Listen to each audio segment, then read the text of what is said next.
tingkatan paling tinggi dalam beragama itu adalah syukur. Syukur. Ya, tingkatan tertinggi dalam beragama itu adalah syukur. Artinya sabar juga penting, tapi ternyata lebih tinggi itu derajatnya itu syukur.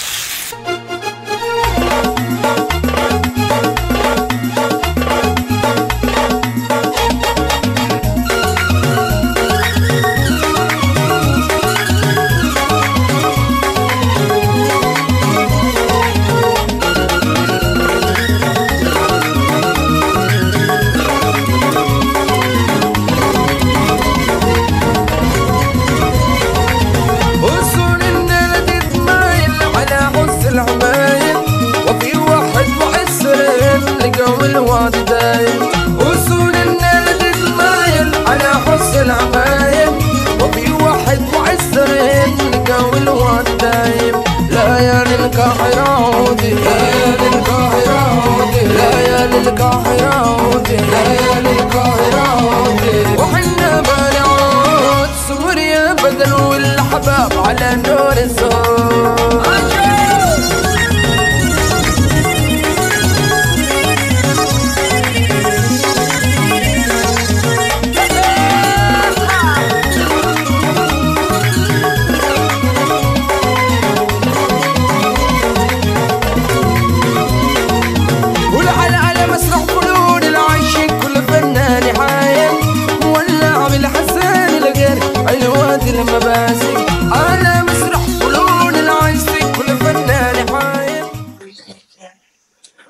Bismillahirrahmanirrahim. Assalamualaikum warahmatullahi taala wabarakatuh.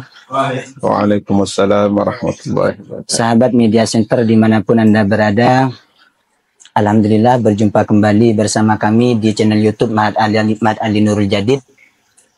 Dan insya Allah pada topik hari ini kita akan membahas tentang bagaimana pandangan sufisme terkait status orang yang kaya dan juga orang-orang yang miskin. Alhamdulillah pada kesempatan hari ini kita mencoba untuk sowan atau hadir ke salah satu narasumber kami yang kebetulan beliau itu merupakan salah satu alumni Mahat Ali Nurul Jadid atau bisa kita kenal alumni Pondok Pesantren Nurul Jadid. Beliau sekarang sebagai pengasuh di Pondok Pesantren Al-Badriyah, Lombok Timur, Nusa Tenggara Barat. Sebelumnya mari kita sapa terlebih dahulu kepada Bapak narasumber kami. Beliau adalah Al-Ustadz Lalu Baihaqi Thohir. Assalamualaikum Ustadz. Waalaikumsalam warahmatullahi wabarakatuh. Mohon maaf sebelumnya. Jadi di sini kami ada beberapa ada topik mungkin yang sangat penting untuk kita bahas terkait bagaimana pandangan sufisme status orang yang kaya dan juga orang miskin. Cuman sebelum kita masuk kepada ranah pembahasan, kebetulan jenengan ini merupakan salah satu alumni Mahat Ali Nurul Jadid dan kebetulan juga ketika kami sebagai mahasantri masih nututin ke jenengan. Ya, dan juga mungkin sebelum kita masuk ke pembahasan, Ustadz mungkin bisa diceritakan terlebih dahulu selaku alumni mahasantri Mahat Ali Nurul Jadid dan juga setelah boyongnya, setelah menyelesaikan studinya, kegiatan sekarang ini sudah apa saja yang telah dilakukan seperti itu. Ya. Tahun berapa masuknya Ustaz? 2011. Oh 2011. Masuk ke Nurul Jadidnya apa masih di Mahat Ali? Masuk ke Nurul Jadid dan juga ke Mahat Alinya. Itu yang sama. Ya. Terima kasih sebelumnya atas pertanyaan yang disampaikan. Jadi kalau bercerita tentang Nurul Jadid ini seperti kembali menjadi santri dan sebuah kehormatan dan sekaligus sebenarnya saya merasa malu untuk dijadikan sebagai salah satu narasumber, tapi sami'na wa ata'na saja gitu kan. Sendi kodam. Sendi kodam. Namun ada yang saya koreksi sedikit tadi, saya di sini posisi sebagai ketua yayasan di pesantren. Bukan ya, pengasuh. bukan pengasuh. Pengasuhnya paman saya, dan saya sendiri sebagai ketua yayasan. Awal saya masuk ke Nurul Jadid dulu tahun 2011, ya. Bisa dikatakan takdir juga ini sebenarnya bisa masuk ke sana, karena awalnya saya tidak berencana masuk ke Nurul Jadid, tapi entah banyak sekali halangan untuk masuk ke pondok pesantren lain sehingga saya masuk ke Nurul Jadid. Kan bertahan sampai 7 tahun jadinya di Nurul Jadid itu.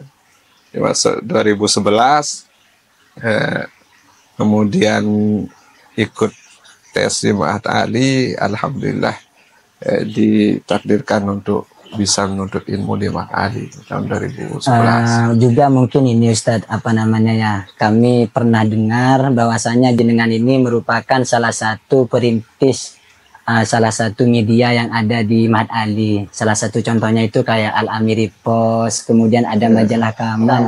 Itu mungkin apa ya, salah satu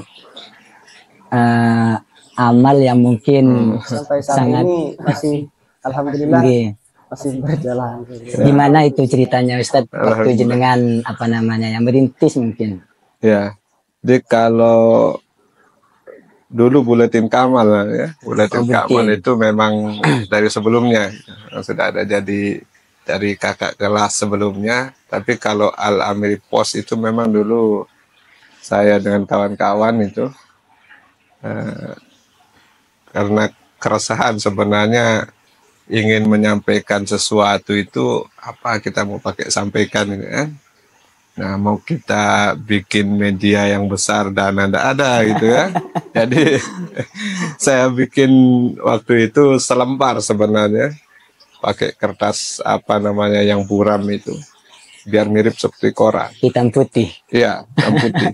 Tapi saya print warna waktu itu. Saya bikin mirip, kebetulan dapat ilmu sedikit bagaimana desain-desain itu. Mungkin barokahnya Pak Kiai juga, karena dulu Pak Kiai waktu nyuruh saya suruh bikin ini, suruh bikin itu, beliau nggak lihat saya kan backgroundnya di jurusan pendidikan, bukan IT atau semacamnya. Tapi lagi sami'na wa ata'na. Ya, akhirnya saya belajar itu. Dan kita buat Al-Amiri Post itu selembar ya.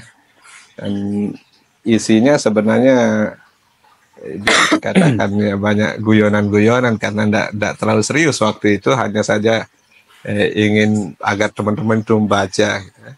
Ini saya tempel di waktu itu asramanya masih cangkruk itu, masih masih jadi ada mading. Ya, jadi di dalam itu kita nggak usah pakai AC, sudah AC alami. Nah, itu di sana saya tempel di sana, terus entah dari mana Pak Kiai tahu, dibaca, dipanggil lah saya sama Pak Kiai. Nah, tiap minggu ini diterbitkan kan. Akhirnya bingung saya gimana ini, saya panggil teman-teman seangkatan, ayo kita bikin. Kemudian dia bikinlah tim untuk Al-Amiri Post ini. Terus dari selembar itu jadi selembar lebih besar, ya 2 lembar tapi jadi 1. Kemudian ditambah sehingga persis seperti koran itu. Alhamdulillah. Ya. Ya apa namanya ya, sampai sekarang itu masih tetap dipakai sama teman-teman. Alhamdulillah. Kalau untuk mungkin apa namanya Ustadz, kesan yang paling berharga ketika ada di Ma'had Ali Nurul Jadid, Ustadz dulu mungkin. Banyak sekali sebenarnya kesan di Ma'had Ali itu, terutama kebersamaan dengan teman-teman. Kemudian ada bi'ah yang tercipta dengan sendirinya ketika kita di sana. Bahkan ibaratnya air ketika ada air yang sudah tercampur ikut ke air yang besar tadi, dia akan berubah dengan sendirinya menjadi air suci mensucikan gitu. Alhamdulillah. Walaupun tidak ngapa-ngapain, cuma dijatuhkan ke sana berubah. Jadi ada bi'ah yang tercipta di Ma'had Ali dengan otomatis gitu. Ketika kita masuk di Ma'had Ali itu dengan Ya, sekarang. teman-teman yang ada itu, ada yang karena rata-rata pintar-pintar temannya kan, jadi ibarat lilin, kita jadi redup melihat ketika bareng. Ini teman-teman ini ikut mempengaruhi, jadi kebiasaan diskusi malam, kemudian bahkan ada yang paling saya berkesan sekali itu ketika di gojlok gitu kan, kita tidak bisa jawab itu langsung, kalau ndak serius belajar pulang saja gitu. Waduh, saya sebelum diskusi itu ndak tenang tidur itu. Saya baca. Sebenarnya hal seperti itu yang membuat kita semangat untuk belajar. Untuk belajar. Itu yang membuat, waduh, ini mati saya kalau ndak belajar dulu. Saya bilang ini. Itu yang sangat berkesan sekali dan tidak saya temukan di tempat lain maupun di bangku kuliah itu. Alhamdulillah. Dan mungkin kegiatan jenengan untuk saat ini apa saja, Ustaz? Oh ya. Kalau kegiatan inti karena sebagai ketua yayasan jadi lebih sibuk di dalam pondok ya. Walaupun sesekali juga ada acara-acara di luar, acara dengan masyarakat lah itu untuk mempererat silaturahmi dengan masyarakat. Dan alhamdulillah juga masih walaupun sudah selesai di Nurul Jadid, tapi masih tetap kita menimba ilmu. Kita lanjutkan kuliah. Mungkin untuk selanjutnya berkaitan dengan tema Ustadz yang sudah kami siapkan terkait pandangan orang sufi tentang status orang yang kaya dan juga orang yang miskin. Kami di sini mengutip salah satu dari daunnya Imam Ghazali itu, bahwasanya yang dimaksud dengan orang sufi itu adalah mereka yang memenuhi dua pilar atau bisa memenuhi dua perkara. Salah satunya itu adalah mereka yang mampu menjaga hubungan baiknya dengan Allah Subhanahu wa taala. Kemudian yang kedua, mereka yang mampu menjaga hubungan baiknya dengan sesama manusia. Itu mungkin pembahasan tasawuf atau orang yang dikenal dengan sufi secara umum. Di sini kami ada pertanyaan terkait tema hari ini. Yang pertama itu adalah tentang pandangan orang tasawuf terkait status orang yang kaya dan juga orang yang miskin. Kemudian apakah status tersebut dapat mempengaruhi kepada ranah spiritualnya atau ranah di dalam ibadahnya kepada Allah Subhanahu wa taala. Bagaimana menurut dengan Ustaz mungkin? Ya, terima kasih. Jadi ketika kita membahas tentang kaya dan miskin, ya, perspektif tasawuf tentu kita akan melihatnya lebih pada dimensi spiritual. Walaupun jadinya ketika kita melihat kaya dan miskin dari dimensi spiritual tadi, banyak harta belum tentu kaya, jadi sedikit harta belum tentu Miskin. Ya. Rasulullah SAW pernah bersabda, laisal gina an kasratil ardi walakinnal gina nafsi. Jadi orang kaya sejatinya itu adalah yang kaya hatinya, bukan yang kaya hartanya. Dia selalu bersyukur terhadap apa yang Allah berikan. Dan ketika kita tarik kembali dari sisi tasawuf sendiri, orang yang bertasawuf itu bisa dikatakan orang yang menempuh jalan cinta. bagaimana mencintai Allah Subhanahu wa taala. Dan kita lihat tokoh-tokoh tasawuf seperti yang terkenal dan saya sangat kagumi itu seperti Rabi'ah Al-Adawiyah. Oke. Bagaimana cinta beliau kepada Allah, ya. Kan beliau katakan, kalau karena aku beribadah kepadamu karena surga, ya minta dibakar di neraka.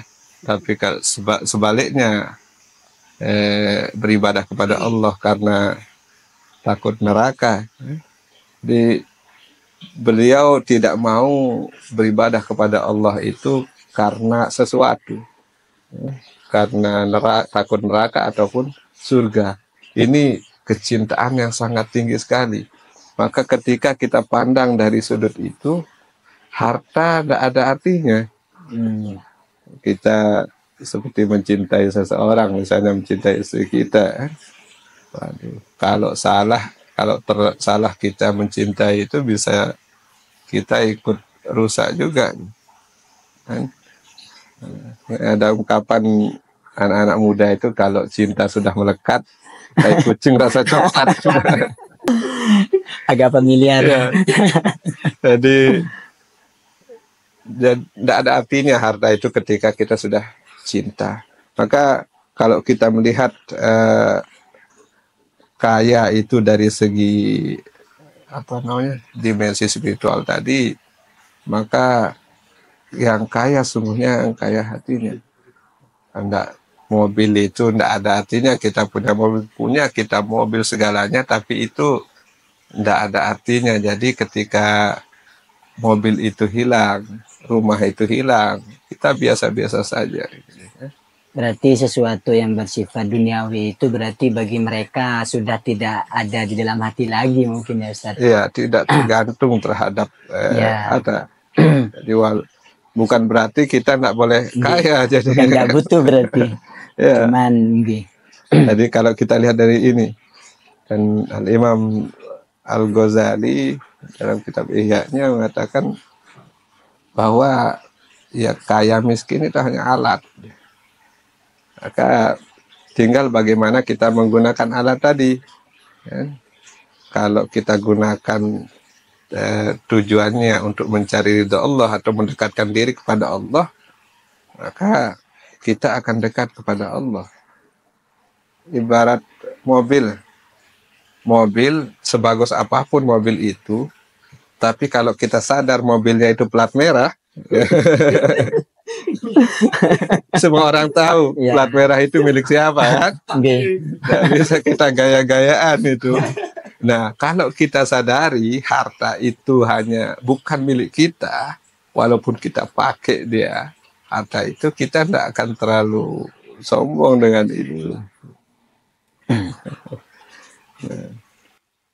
Terus bagaimana seorang sufi ini menyikapi terhadap harta yang sudah dipunya? Jadi masih berlanjut dengan tadi itu, ketika kita sudah memandang harta itu bukan segalanya, artinya tidak terikat kita dengan harta itu, maka kalau kita lihat dari segi material lah begitu, jadi kaya miskin dari segi material, orang kaya yang melihat harta itu hanya titipan dari Allah, amanah dari Allah, maka dia akan menggunakannya untuk mendekatkan diri kepada Allah. Ya. Tentunya sesuai perintah Allah. Allah merintahkan kalau kita punya harta, mimma razaqnahum yunfikun, agar kita infakkan harta yang kita punya itu. Maka secara otomatis Allah akan memberi kita petunjuk. Akan memberi kita petunjuk bagaimana cara untuk mendekatkan diri kepada Allah. Jadi, poinnya pada bagaimana kita mendekatkan diri kepada Allah dengan alat tadi. Dan sebaliknya orang miskin, kalau kita lihat dari segi material, maksud saya, tidak punya apa-apa, harta hanya sedikit, dia akan menimbulkan rasa syukur dan sabar. Jadi syukur dan sabar yang ditimbulkan dari ketidakpunyaan harta tadi. Sedangkan kalau dengan banyaknya harta, kalau kita melihat kaya itu adalah banyak harta, tadi kita bisa gunakan harta itu untuk bersedekah, membangun masjid dan lain sebagainya. Berarti bisa distilahkan bahwasanya orang miskin itu beribadah dengan kesabarannya mungkin ya Ustaz. Ya, jadi Kemudian orang yang kaya itu bisa beribadah dengan hartanya atau dengan kekayaannya. ya bisa dikatakan begitu. Cuman apa ya Ustadz, ini kan harta itu merupakan sesuatu yang tidak bisa dilepas mungkin oleh makhluk mungkin secara umum. Sekarang itu apa ya, pandangan orang sufi agar kita itu tidak terlibat dalam apa namanya sifat sombong ketika kita itu punya harta, agar supaya kita itu tidak terjerumus dalam perkara sombong itu, mungkin bagaimana mereka itu memandang Ustaz?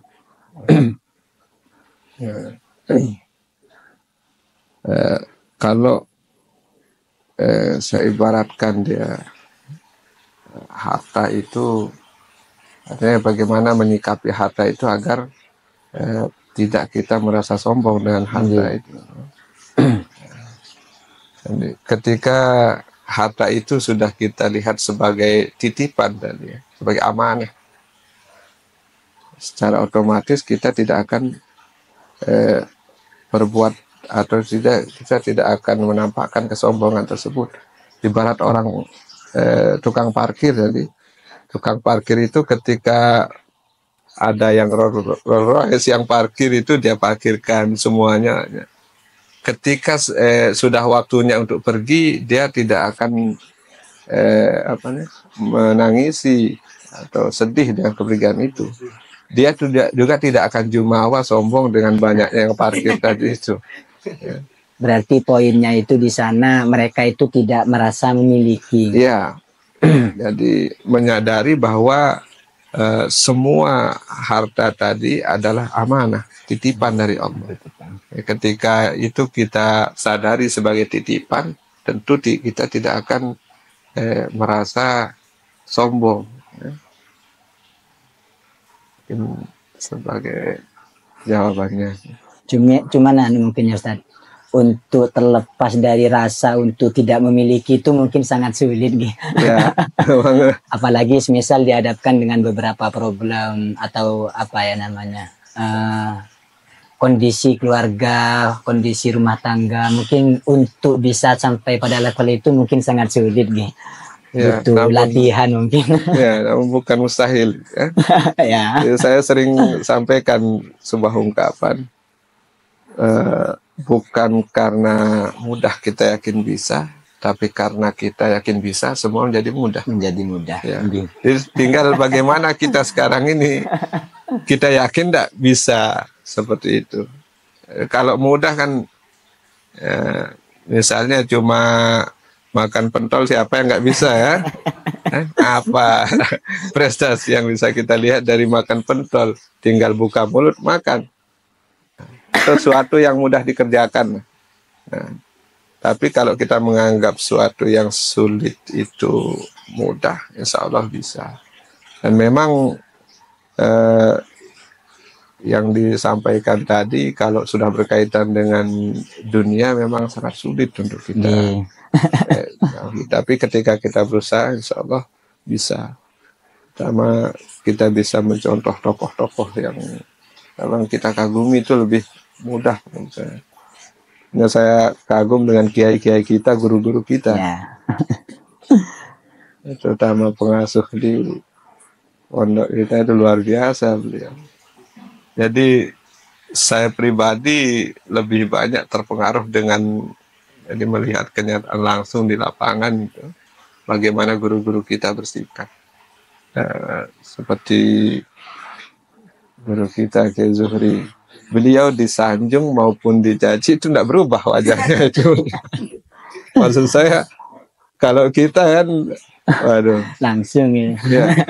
Jadi dengan tentu kalau dilihat dari material juga, ya siapa yang tidak tahu kan? Iya. Ya. Tapi beliau tidak tampakkan sedikit pun kecintaan terhadap Dengan kan yang sering saya lihat dan saya kaget sekali. Setiap beliau selesai mengaji itu, selesai morok di musola itu pagi, ada orang yang nunggu. nggih. Itu saya kira tamu. Ternyata orang itu, iya, dan beliau kasih tanpa melihat.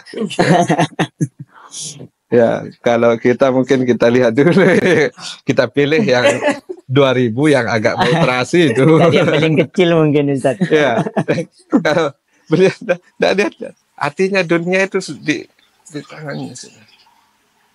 Sekali berbeliau tentu bukan hanya 1000 2000 kan, Iya. yang di sakunya, dan beliau langsung. Ya, jadi, luar biasa sekali. Jadi perpaduan antara tafakuh dan tasawufnya beliau luar biasa sekali. Dan itu yang banyak menginspirasi santri-santri untuk bisa. Ada yang bilang mungkin seperti ini, ke beliau itu kita lebih banyak belajar bagaimana ketika beliau itu mempraktekkannya kesehariannya itu mungkin Ustadz. Iya. Artinya tidak kita itu belajar secara langsung kepada beliau, tapi dari jauh kita sudah bisa belajar Iya. kepada beliau itu. Iya. Dengan sikap atau mungkin apa namanya ya, perilaku beliau. Ya. Itu saya kira lebih mudah untuk untuk menimbulkan tadi itu tidak cinta terhadap dunia. Dan kalau kita berusaha dengan semaksimal mungkin insya Allah bisa. Ya. Dan tentunya dengan doa juga kita berdoa kepada Allah, dan Allah yang memberikan petunjuk untuk itu. Mungkin ada langkah-langkah khusus untuk sampai ke ranah itu, Ustaz. Untuk langkah-langkah yang kita tempuh, kalau kita lihat dari apa yang dilakukan oleh tokoh-tokoh sufi yang ada itu, tadi pertama itu yang menanamkan dalam hati itu bahwa harta di dunia ini adalah amanah dari Allah. Kemudian setelah itu, setelah kita menanamkan dalam hati bahwa semuanya adalah amanah dari Allah, ketika amanah itu ada pada kita, kita gunakan untuk mendekatkan diri kepada Allah. Kemudian yang ketiga, setelah itu kita lakukan amanah yang diberikan oleh Allah itu kita gunakan sesuai dengan tempatnya, dan yang terakhir kita serahkan kepada Allah semuanya. Sudah ranah tawakal. Semua yang kita lakukan pada ujungnya adalah ridha Allah. Jadi kalaupun kita berusaha semaksimal mungkin tapi tidak ada keridhaan dari Allah, jadi akan sia-sia juga. Salah satu guru saya pernah mengatakan bahwa tingkat spiritual dari yang paling tinggi atau tingkatan paling tinggi dalam beragama itu adalah syukur. Syukur. Ya, tingkatan tertinggi dalam beragama itu adalah syukur. Artinya sabar juga penting, tapi ternyata lebih tinggi itu derajatnya itu syukur. Ketika kita bersyukur dalam semua keadaan, kita dijadikan kaya, kita syukur. Kita jadikan miskin, kita bersyukur. Bersyukur dalam semua keadaan. Dan itu simple tuh ya, syukur. Tapi melaksanakannya itu orang kaya mungkin sedikit-dikit alhamdulillah gitu. Tapi untuk menggunakan itu setelah punya harta dia sedekahkan enggak. Mungkin lebih gampang orang kaya itu mengucap syukur, mengucapnya. Tapi bagaimana dengan orang miskin? Dan lebih banyak mengeluhnya aja. Tapi kalau ketika dalam keadaan miskin mampu bersyukur, ini yang paling hebat berarti. Iya. luar biasa, bersyukur dan semua keadaan. Namun tentang syukur ini memang sangat sulit untuk dilakukan. Bahkan saya introspeksi diri saya sendiri itu kayaknya ketika bersyukur mengucapkan alhamdulillah ketika kenyang saja. Alhamdulillah. Pengalaman pribadi ini. Memang. Padahal ketika lapar kita bisa dikasih nikmat sehat kan seperti itu. Terlalu kaku mungkin untuk mendefinisikan kata syukur. Iya. Terkadang kita ketika membahas tentang hal-hal yang sifatnya apa namanya, lebih pada hati kita, menjaga hati, seolah-olah atau rasa-rasanya setiap kita bicara itu kita seperti memukul diri sendiri, gitu kan? Kita tidak membicarakan orang lain sebenarnya, gitu kan? Kita bicarakan diri sendiri. Jika kita katakan harta itu adalah titipan, namun kalau kita renungi sendiri bagaimana kita sendiri memperlakukan harta itu. Dan tentunya yang namanya manusia makhluk khata' wan nisyan. Namun sebaik-baiknya kesalahan itu adalah kesalahan yang kita meminta ampunan setelahnya pada Allah. Dan setiap usaha yang kita lakukan tentu tidak akan sia-sia. Jika kita berusaha mendekatkan diri kepada Allah, Allah akan semakin dekat kepada kita. Kadang ada orang yang beranggapan begini, ya, saya dosanya terlalu banyak, ya. Dosanya terlalu banyak. Malu saya berdoa kepada Allah, Minta ampunan. iya, dosanya sudah terlalu banyak. Dan saya katakan, seberapa besar sih dosa kita dibandingkan dengan pengampunan Allah?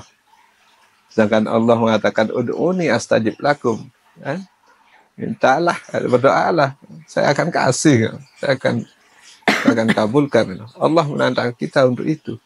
Nah, justru kalau kita semakin menjauh, malu kita karena dosa-dosa kita, justru kita akan semakin tenggelam.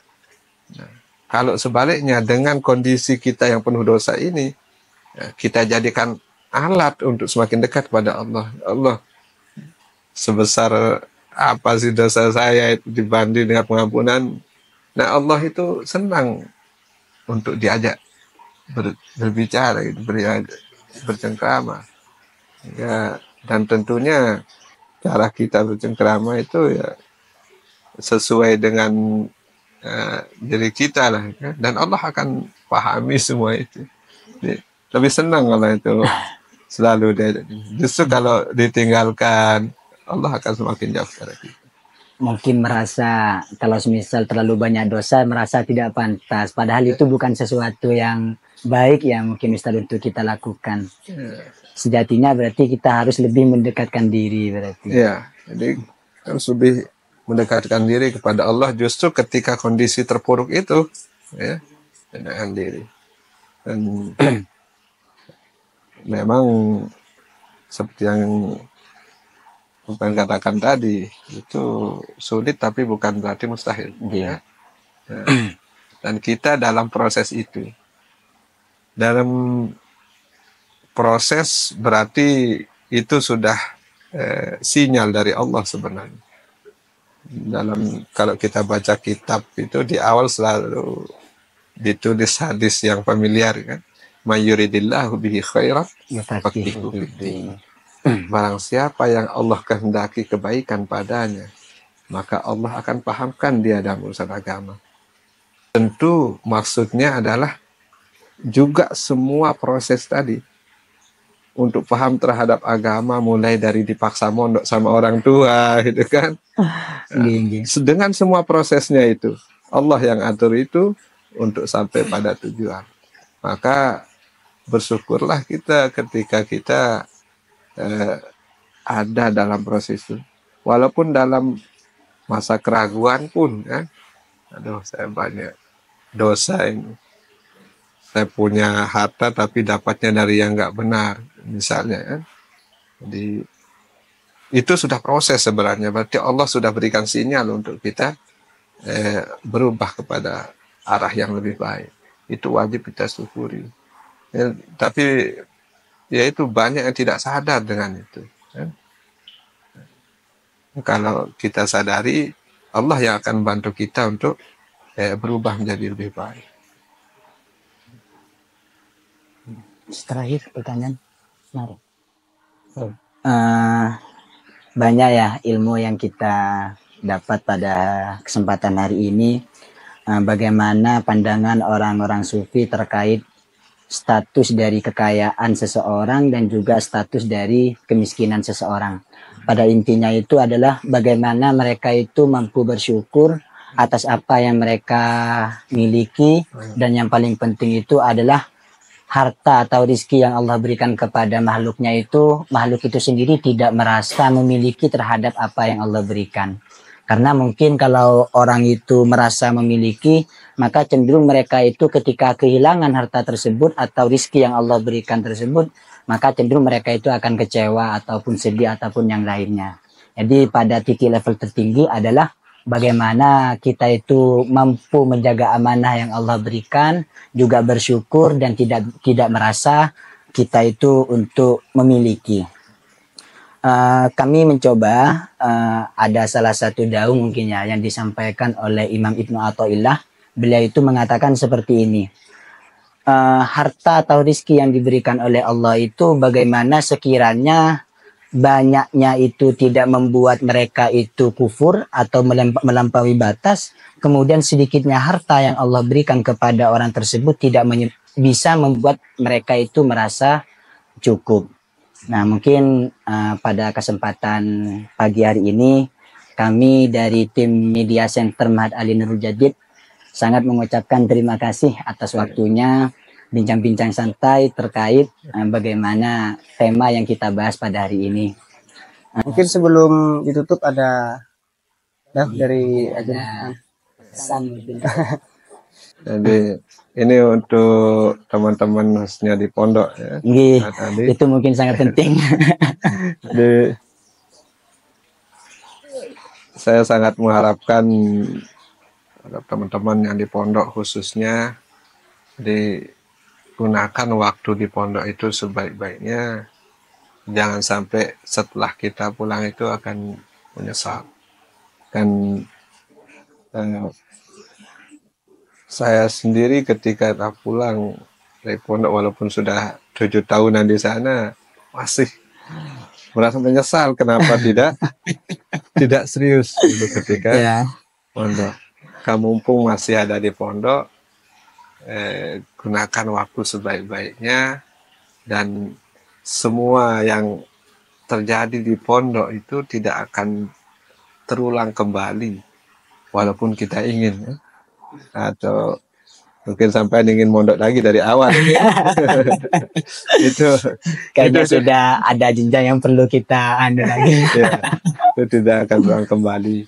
Dan yang terakhir yang sering saya sampaikan bahkan dari dulu waktu masih mondok, ingatlah bahwa bukan karena mudah kita yakin bisa, tapi karena kita yakin bisa maka semua menjadi mudah. Terima kasih Ustaz.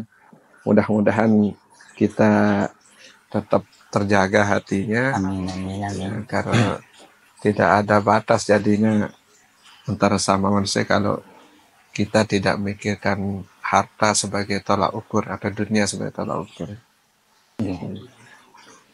Mungkin cukup mungkin untuk pembahasan kita pada kesempatan hari ini. Mohon maaf sebesar-besarnya. Wabillahi taufiq wal hidayah. Assalamualaikum warahmatullahi taala wabarakatuh. Waalaikumsalam warahmatullahi wabarakatuh.